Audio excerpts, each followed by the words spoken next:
good afternoon or good day or good evening or whatever it may be. And I have something very, very important for you on Patreesha's Potpourri today. I have Mr. Charles Ray. Welcome, Mr. Charles Ray. Thank you, thank you.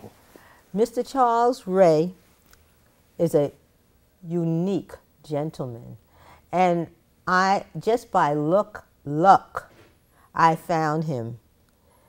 He is the founder of the Carter G. Woodson Institute.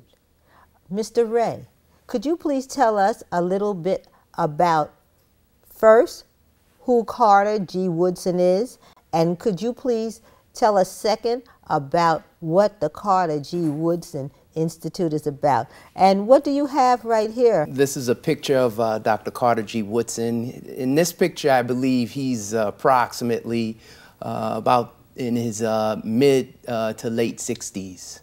And this is a picture that is on his book, The Miseducation of the Negro.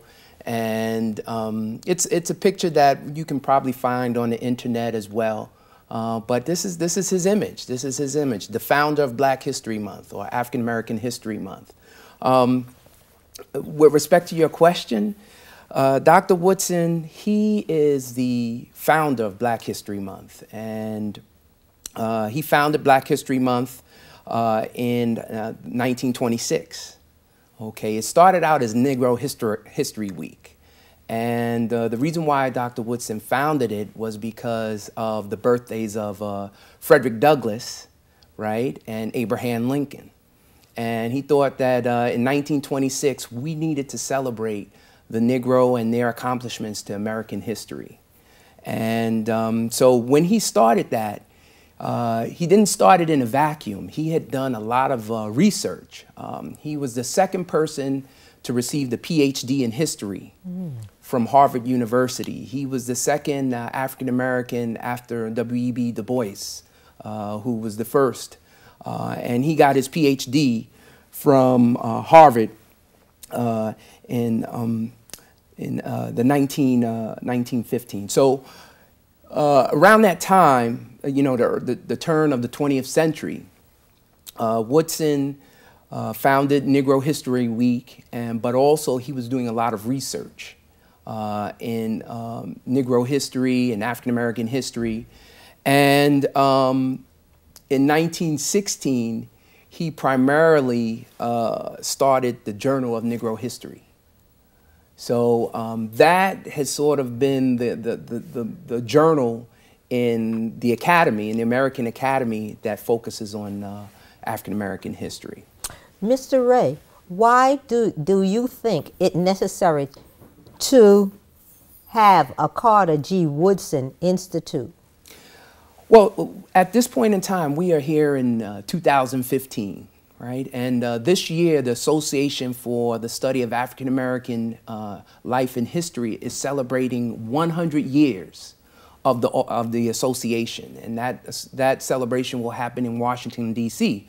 But many of the national branches for the Association for the Study of African American Life and History will be celebrating and doing activities that focus on African American history. So it's not just the month of February.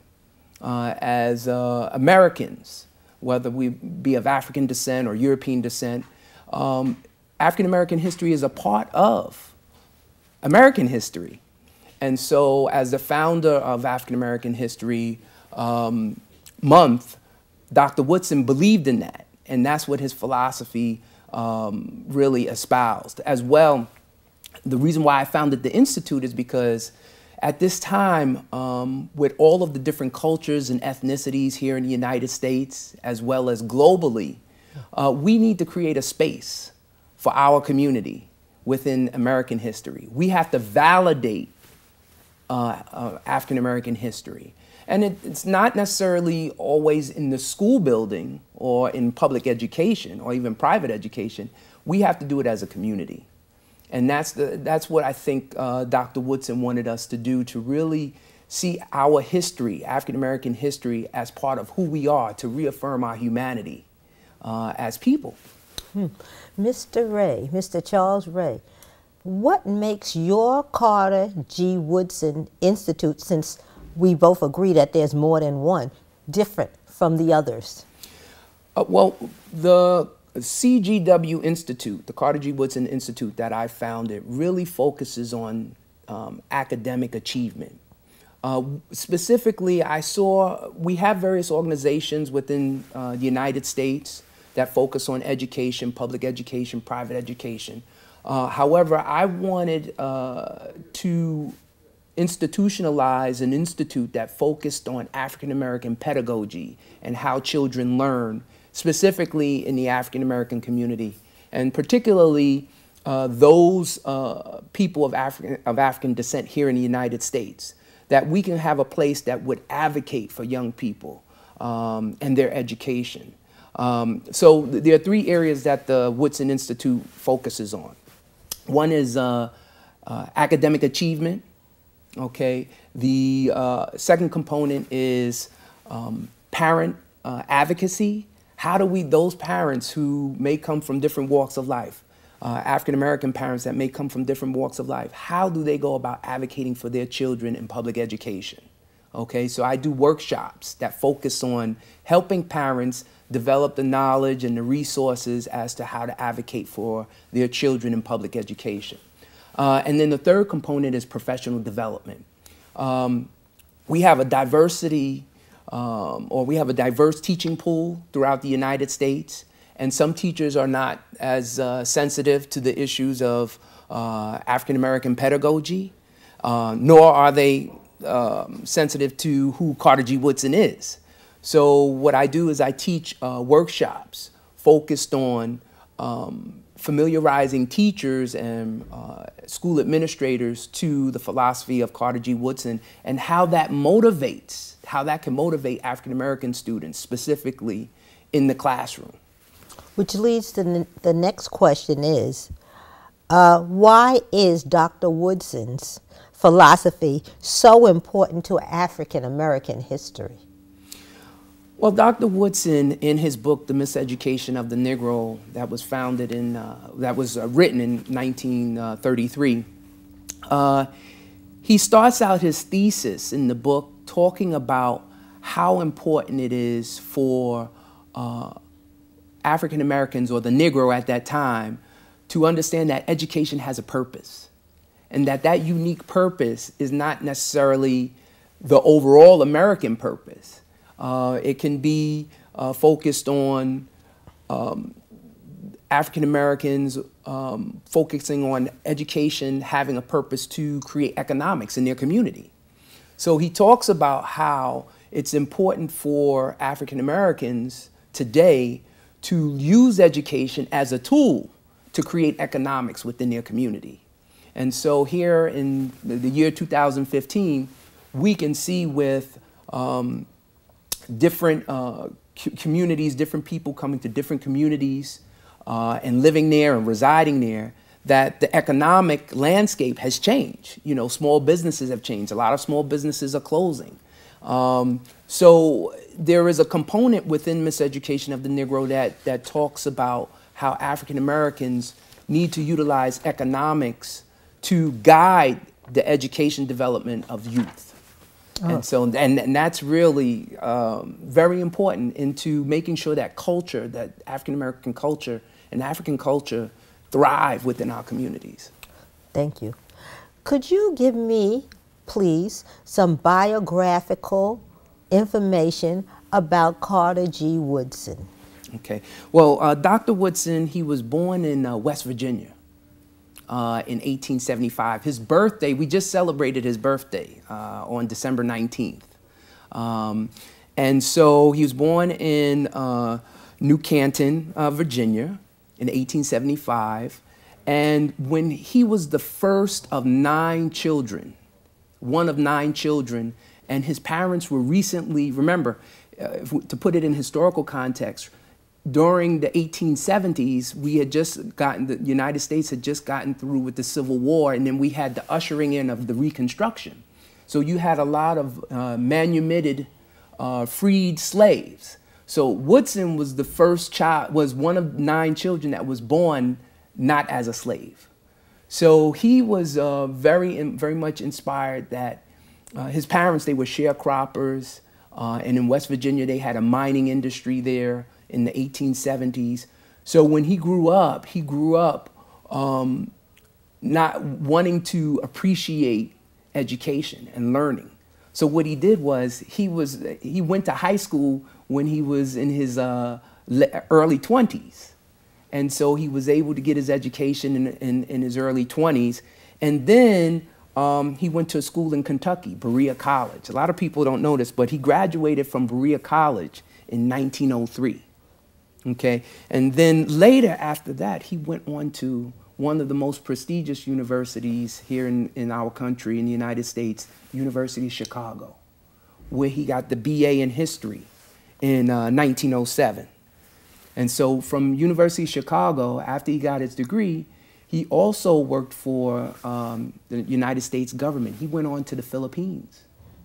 And his area of interest was education administration and teaching. So you can see he had a sort of that experience as a teacher, right? When he came back, he went to Harvard University. And he went and pursued the PhD in history at Harvard University. And he was the second African-American to actually get the PhD from Harvard University. The first was W.E.B. Du Bois, that a lot of people know about in African-American history. And he achieved that in 1912. I think, so he had the education, and I think in his development, and he's written a lot of books in Negro history and African-American history. He's written a lot of books on the education of African-Americans. One of them is the Century of Negro Migration in 1918. He wrote a book. He wrote The History of the African-American Church in 1921. He also wrote The Negro in Our History in 1922. And so he's written a lot. And so because he had that PhD, I think he was fueled to create a narrative, to create a voice for African Americans in American history. And so one of his key books that he wrote in 1933 is The Miseducation of the Negro. And I think he wrote this reflecting on all of the history that he had analyzed and examined. Could you give me a synopsis of what the miseducation of the Negro is about? Could you give me a little capsule of what that book is about? Yes. The Miseducation of the Negro focuses on, at that time, the education of Negroes. Remember, in the early 20th century, in the 1900s, we had, with Reconstruction, we had a lot of African Americans who were first-generation college students. And so there is a debate during that time that the education that Negroes or African Americans were receiving was not as prominent, was not as strong. And so what happened during that time in the early 1900s was that Woodson saw that the education that Negroes or African Americans were receiving at that time was not focused on them and their history, and that it was teaching them how to work within the American paradigm structure, almost being subordinate to a certain extent to their European American counterparts. So what Woodson does is he critiques what American education looked like at that time in the early 20th century, the 1900s. And he says, you know what? The education that is viable for the Negro at the time really needs to focus on him or her in their culture and how they can create jobs and economics within their own community. So you see, this was more economic based than educational based. Absolutely. Or what I would say is the connection between education and economics. When we look at the American economy, right, we are in a capitalistic system, right? And so in that system, There are various jobs. There's various types of skills that you learn, medicine, law, various knowledge, right? But the whole idea is that as African Americans, and this is what the importance of African American History Month is that we have to commit ourselves to looking at the economics of our communities, throughout the United States, and how do the economics in our communities foster our own self-determinating education. At this point in time, in 2015, we are seeing more new immigrants coming to the country. So the priority of the African American, we cannot leave to the public education system. And so that's what the Woodson Institute is focusing on. Talking to families, talking to people in communities, particularly in the African American community, and recommitting ourselves to a self-determinating education, one that focuses on us and our humanity. Well, thank you very, very much, Mr. Ray. I would like to know some of the associates of Carter G. Woodson. What era was he? Oh, Woodson is from the early 1920s to the late 1940s. A lot of his home is in Washington, D.C., is a national monument. If you go to the United States National Park Service, you can see his home is a national monument. And most of his work was affiliated with Howard University because he lived in Washington, D.C. But a lot of his works that he wrote, whether it was the African American History Bulletin, or formerly called the Negro History Bulletin, the Journal of Negro History, now the Journal of African American History, and various works now are within the Library of Congress. So anyone could go to the Washington, D.C. and go to the Library of Congress and see his works. There is a conservatory for his works. And I mean, Dr. Woodson, he was the epitome of scholarship. And this is what I encourage all African young people and we as adults to foster an appreciation for knowledge and reading. What Woodson did was he was very careful about writing everything that related to our culture and history during that time. And so he was, not only was he just a historian, but he was almost like a sociologist to a certain extent. And so the contemporaries like W.E.B. Du Bois, Booker T. Washington, Marcus Garvey, Zora Neale Hurston, Langston Hughes, they were all part of what I call the African American pantheon of literary people who wrote and who were particular about categorizing the experiences of the African American or the Negro during that time. I'm the grandson of someone who came from Jamaica in 1916. On my mother's side, my great-grandmother came to Harlem, during the Renaissance. And so there was, during that time, you had the United Negro Improvement Association that was started by Marcus Garvey. During that time, she was a member of that organization. However, my grandfather and my great-grandfather are from Charleston, South Carolina. So in my family, I have a very unique combination of the African and in the Caribbean and the African-American here in the United States. Yes, which I wanted to know more about your biography, more about you, Mr. Ray. Well, I am a native son of the Bronx, New York. I went to parochial school on Gun Hill Road here in the Bronx. I was a valedictorian of my 8th grade class, and then I also I am also an alumnus of Fordham Preparatory School in the Bronx on Fordham University's campus. And when I graduated from Fordham Prep, I went on to Morehouse College. And so I would like to say that thanks to my parents that I'm fortunate enough to have had that education. But one of the things that I'm very serious and nostalgic about is my experience at Morehouse College, because there I had a professor, his name is Dr. Alton Hornsby. He was the chair of our history department.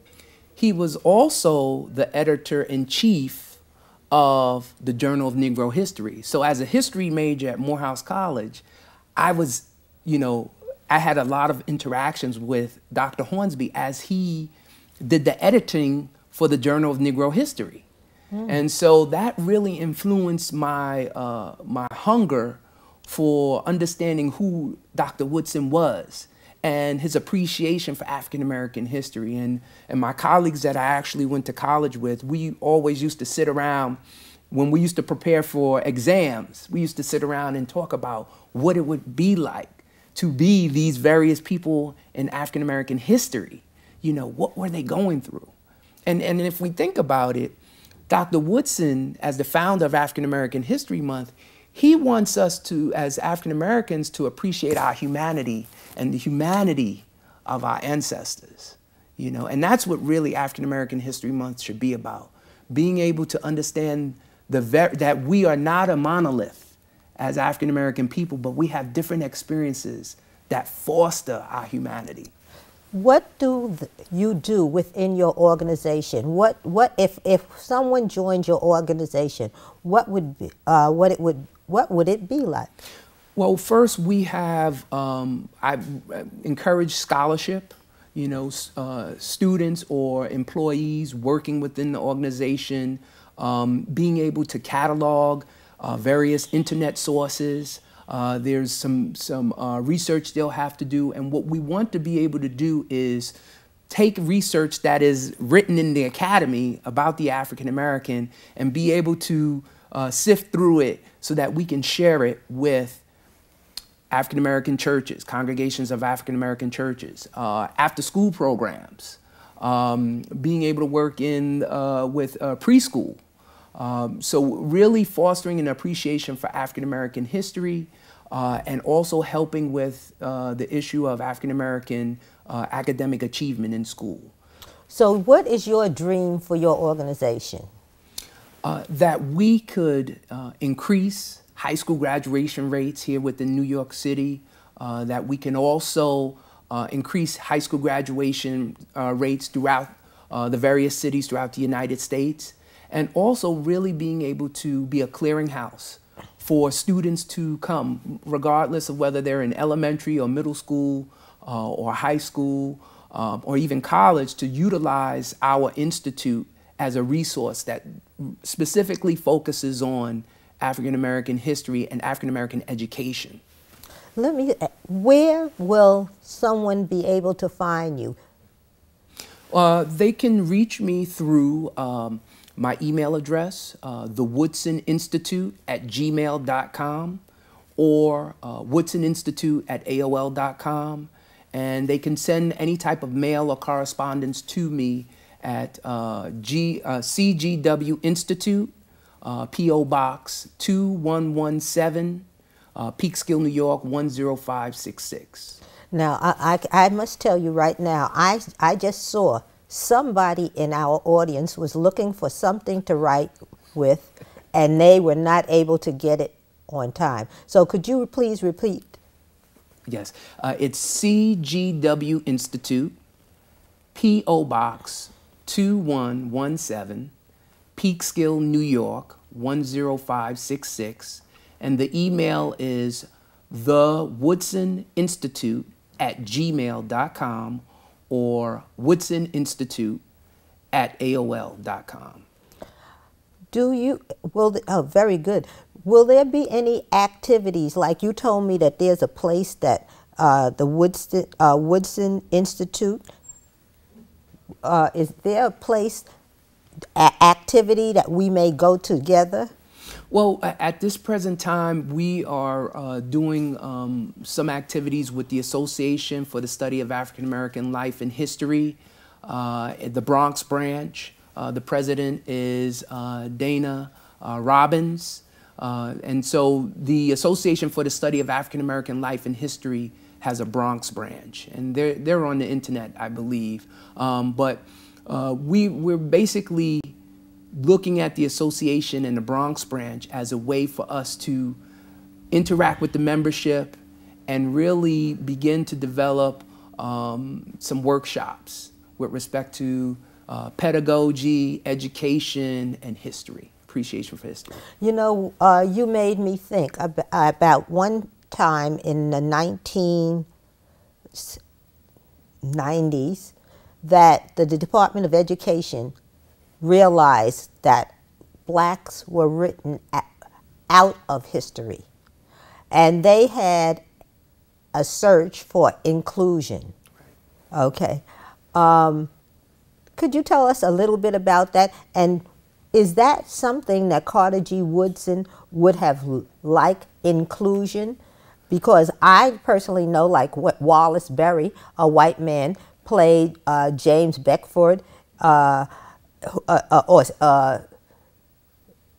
there has been people who have been white in Hollywood, or they were black in history, but they were whitewashed. So tell me about, what did Carter G. Woodson talk about this in his writings? Absolutely, absolutely. In Miseducation of the Negro, he writes various pages about reaffirming the Negro in American history, or the African American in American history. And so if we look at all of American history, we should also be discussing the contributions of African Americans within American history. And that's what Dr. Woodson did. He focused on that. And what it does is, when you're able to focus on the African Americans' contribution to American history, then we can talk about bringing in students and developing an appreciation for people from all different ethnic and cultural groups. Oh. And so that the whole movement for African American inclusion really is the precursor to including all the different ethnic and cultural groups within American history. And that raises the self-esteem of African American students to see the contributions of African Americans in history. Mr. Charles Ray, founder of the Carter G. Woodson Institute. I want to thank you so much for being here. Thank you so much. And I would like for you to come back and be my guest once again. Certainly, okay. Certainly, Patreesha. Thank you so much. I just hope that, could you just hold that book up, please? Okay, and you can get this book at any, you can get this book at Barnes & Nobles, you can get this book at any of the African American bookstores in Harlem or throughout New York City, as well as on from the book vendors on 125th Street. Okay, it's really important that we really be aware of our history and all the contributions that African Americans have made to making this a United States. May I see your cufflinks? What's your cufflink? Tell me about it. Well, it is the American flag, and it's very meaningful to me because it reminds me of the contributions of my African American ancestors to the history of the United States. So, we are Americans. We help build America, and other cultures worked in building America, but we are builders of America. So we must remember the important role that our ancestors played in the making of America. Certainly.